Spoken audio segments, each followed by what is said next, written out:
नमस्कार, मैं मोहम्मद रिजवान अंसारी और आप देख रहे हैं ज़ियाद पब्लिक न्यूज़ 24। इस वक़्त जैसा कि मैं बात कर रहा हूँ कि 12 जून को जो है कि आने की तैयारी हो रही थी जन स्वराज पार्टी के सूत्रधार हमारे प्रशांत किशोर जी की और उनकी आगमन की तैयारियों को लेकर बहुत सारी यहाँ पर ज़ोरों-शोर से तैयारी की जा रही थी। इसी बीच मैं पहुँचा हूँ बारुल के जो है कि पूर्व प्रमुख साहब के यहाँ, अर्चना सेन के यहाँ और इनसे मैं बात करना चाहूँगा कि उनकी तैयारियों को लेकर किस तरह से आप ये कर रहे हैं और क्या आखिर उनके लिए और मैं बता दूं कि जन स्वराज पार्टी की ओर से यह एक दावेदारी भी करने जा रहे हैं यहाँ से और नबीनगर विधानसभा क्षेत्र से। तो आखिर किस तरह के मुद्दे लेकर के लोगों के बीच पहुंचेंगे, आखिर ग्रामीणों की किस तरह की समस्या है, बहुत सारी जैसे यहाँ पर थर्मल पावर है और यहाँ पर एनटीपीसी लग चुका है, उसके लेकर के बहुत सारे मुद्दा है, बहुत सारी ये समस्या है ग्रामीणों के बीच। आखिर किस तरह से इन्होंने सुलझाएंगे ग्रामीणों की समस्या को लेकर के, इन्हीं से जान पाएंगे। आइए। मैंने जब बारून ब्लॉक की जब मैं प्रमुख बनी तो मैंने हमेशा से प्रयासरत रहा कि जनता, पदाधिकारी और जनप्रतिनिधि तीनों के बीच एक सामंजस्य बने और जो भी पंचायत स्तर पर जो भी रोड का काम हो या ब्लॉक स्तर तक रोड जोड़ने का काम हो, स्कूल का काम हो या यहाँ पर मछली पालन वाला काम था, ये जो कमल गट्टा से जो मखाना का काम था, वो जितने भी काम थे मैंने इतने अच्छे तरीके से किया कि 2013 में विकास के स्कूल के लिए ब्लॉक बाउंड्री हुआ, कॉलेज बाउंड्री हुआ, सबको खूबसूरती देने के लिए इस तरह से मैंने कार्य किया था कि 2013 में मुझे राष्ट्रपति पुरस्कार भी मिले थे अपने विकास के काम के लिए और जनता और पदाधिकारी और जनप्रतिनिधियों के बीच के सामंजस्य को लेकर बहुत अच्छा आशीर्वाद मिल रहा है क्योंकि अभी तक लोगों ने किसी व्यक्ति विशेष और किसी पार्टी विशेष पर वोटिंग किया था और जो जन समस्या है वो जहां थी वहीं की वहीं रह गई। पहली बार जन सुराज पार्टी के सूत्रधार आदरणीय प्रशांत जी ने लोगों के बीच बताने का काम किया और मैं भी बता रही हूँ कि भारत एक लोकतांत्रिक देश है। लोकतांत्रिक देश और समतामूलक देश का सबसे बड़ा हथियार है हमारे यहाँ वोट का हथियार। समाज का अगला व्यक्ति हो या समाज का पिछला व्यक्ति हो, जब वो वोट देते हैं तो दोनों की गिनती बराबर होती है। इतनी बड़ी समतामूलक समाज होने के बावजूद भी हमारे समाज में जो अमीरी गरीबी का खाई है वो बहुत बड़ा अंतराल दिखता है। उसी को पाटने के लिए मैं लोगों के बीच जा रही हूँ, लोगों को बता रही हूँ कि आपके पास जो भी समस्या है उसका निदान आपके हाथ में है। और जो यहाँ पर खासकर नवीनगर विधानसभा के दावेदारी की आप बात कर रहे हैं तो दावेदारी का मुख्य कारण मेरा ये है कि जब मैं इस ब्लॉक की प्रमुख थी उसी समय में पंचायत में एक एनटीपीसी का ही ऊर्जा पावर प्लांट आया था। उस समय जो किसान वहां थे वो अपने जमीन देने को तैयार नहीं थे। उस समय सरकार के माध्यम से मुझे भी उन किसानों के बीच भेजा गया था कि आप अपना जमीन दीजिए, सरकार आपको हर तरह का मुआवजा देगी, एक सरकारी नौकरी देगी। तो इस समय आपको याद होगा कि उस समय माननीय मुख्यमंत्री जी बिहार के नीतीश कुमार जी थे, वो यहाँ पर आए थे थर्मल पावर प्लांट में। उन्होंने सभी किसानों को अवगत करवाया और सारी बात को रही सीएसआर का जो फंडिंग है, क्योंकि 500 करोड़ का ऊपर का प्रोजेक्ट था तो सीएसआर का फंडिंग से यहाँ के लोगों का विकास होगा, इस तरह की सारी बातें रखी गई थी। तभी लोगों ने अपने बाप दादा के द्वारा कमाई गई जो जमीन थी उन लोगों को दिया गया। लेकिन जब आप आज हम क्षेत्र में जा रहे हैं, जो बातें सरकार ने कही थी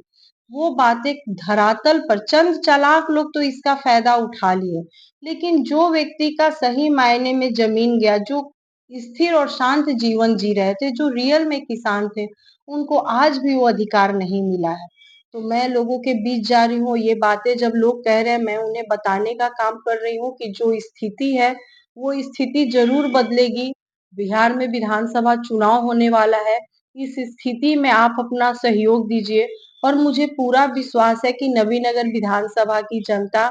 जन सुराज पार्टी को अपना भरपूर सहयोग देगी, क्योंकि जन सुराज चुनाव ही लड़ रहा है। जो जिस विधानसभा की जो मुद्दा है, जिस विधानसभा में जो समस्या है, उसी समस्या के निदान के लिए जन सुराज पार्टी चुनाव लड़ रही है। ये बहुत बड़ी समस्या आ रही है नवीनगर क्षेत्र और बारूद क्षेत्र के ग्रामवासियों के लिए कि जब से एनटीपीसी और सुपर थर्मल पावर बना है, यहाँ पर पानी की समस्या उत्पन्न हो चुकी है और बहुत सारे डस्ट को लेकर के ऐसा ही है, पर्यावरण को लेकर के बहुत सारे सवाल है। क्या कहना चाहेंगे इस पर? इस पे भी मैं कहना चाहूँगी कि जब प्रोजेक्ट हुआ था, तो ये बात सरकार के द्वारा कही गई थी कि जो समस्या एनटीपीसी आने के बाद होना था, ये पब्लिक को मालूम था कि पानी की समस्या होगी, पॉल्यूशन बढ़ेगा, तो लोगों ने सरकार से डिमांड किया था कि इसकी भी व्यवस्था कर दी जाए। सरकार ने आश्वस्त तो ज़रूर किया, लेकिन जिस तरह का पेड़-पौधा आप एनटीपीसी वाले क्षेत्र में चले जाइए, जो वीरान दिखता था पहले, वही वीरानी आज भी है। आज भी उस तरह का पेड़-पौधा नहीं लगाया गया और जहाँ तक पानी की बात है, ये दुर्भाग्य है हमारे माननीय मुख्यमंत्री जी का, उन्होंने तो घर-घर जल योजना का कार्यक्रम चलाया, लेकिन कितना बड़ा वो लूट का आडंबर रहा और उससे बिहार का जो पेयजल पानी था, वो किस तरह से बर्बाद हुआ, आज समाज के किसी वर्ग से छिपा हुआ नहीं। घर जल नल योजना के नाम पर पानी पाइप तो चले गए लेकिन पानी नहीं पहुंचा, जहां मोटर बैठे हैं वहां पानी नहीं उठा पा रहा है, उसका कोई रख रखाव नहीं, कोई ध्यान नहीं। अगर जहां पानी बह रहा है, अगर टंकी खराब है तो आप अगर गांव गली में जाइएगा, मैं जा जाकर कहीं कहीं टंकी खुला रहता है, कहीं पाइप बंद रहता है, मैं वहां के लोगों से कहती हूँ ये पीने वाला पानी है, ये अमृत है, इसे बचाना हर बिहारी का कर्तव्य है। लेकिन सरकार पर इसका बिल्कुल ध्यान नहीं और इस एक बहुत बड़ा समस्या ये भी हो गया, वो जो घर जल नल योजना के तहत वो जो लूट करवाए और एक अमृत जैसे पानी को बहुत ज्यादा बर्बाद भी करवाए माननीय मुख्यमंत्री जी के द्वारा हुआ है। कल सबको यही संदेश देना चाह रही हूँ कि आज तक इस बिहार में 32 साल के बिहार में आपने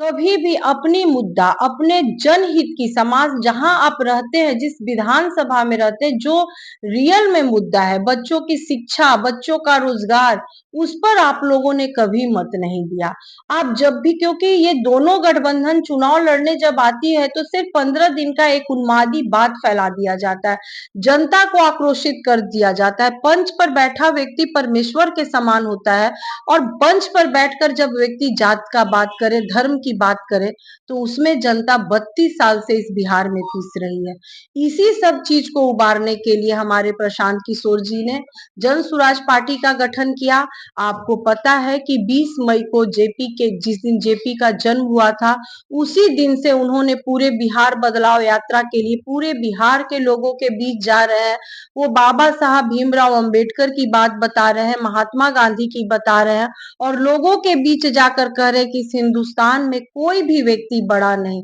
इस हिंदुस्तान का जो हथियार है वो प्रत्येक व्यक्ति के पास है, चाहे वो अग्रिम व्यक्ति हो या समाज का पिछला व्यक्ति हो, और सभी के हाथ में जब ताकत है तो हमारा समाज जरूर खूबसूरत होगा। और मुझे पूरा विश्वास है कि हमारे प्रशांत जी द्वारा जो इतनी भीषण गर्मी में भी वो जन जन पहुंच रहे हैं, तो ये नवीनगर विधानसभा के लोग भी, मैं उनकी बातें तो नवीनगर विधानसभा में लगभग प्रत्येक गांव में पहुंचाती हूँ और लोगों से अपील कर रही हूँ कि जिनकी बात मैं आपको बताई हूँ, वो आपको नवीनगर अनुग्रह नारायण स्टेडियम में आ रहे हैं, एक बार उनके मुखारबिन से उनकी बातों को सुनिए और इस बातों पर पूरा जन सैलाब उमड़ रहा है। अच्छी खासी भीड़, लगभग 15 से 20 हजार की भीड़ अनुग्रह नारायण स्टेडियम में होने जा रही है। जन सुभाष चंद्र यादव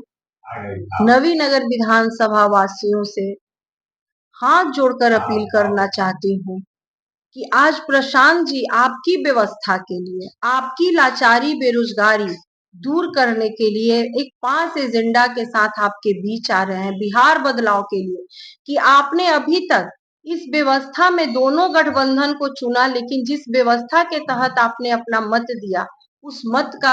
अभी तक सम्मान नहीं मिला है। पहली बार आपके मत का सम्मान देने के लिए प्रशांत जी नवीनगर विधानसभा के अनुग्रह नारायण स्टेडियम में आ रहे हैं। इसलिए मैं आप जनता से अपील करना चाहूंगी कि हजारों हजार की संख्या में आकर उनकी बातों को सुनिए और आने वाले विधानसभा में आपकी लाचारी, बेरोजगारी, आपकी अशिक्षा, आपका सम्मान पूर्वक जीवन कैसे जिया जाए, इसके बारे में वो बताएंगे। उन्हें सुनिए और लाभ उठाइए। धन्यवाद।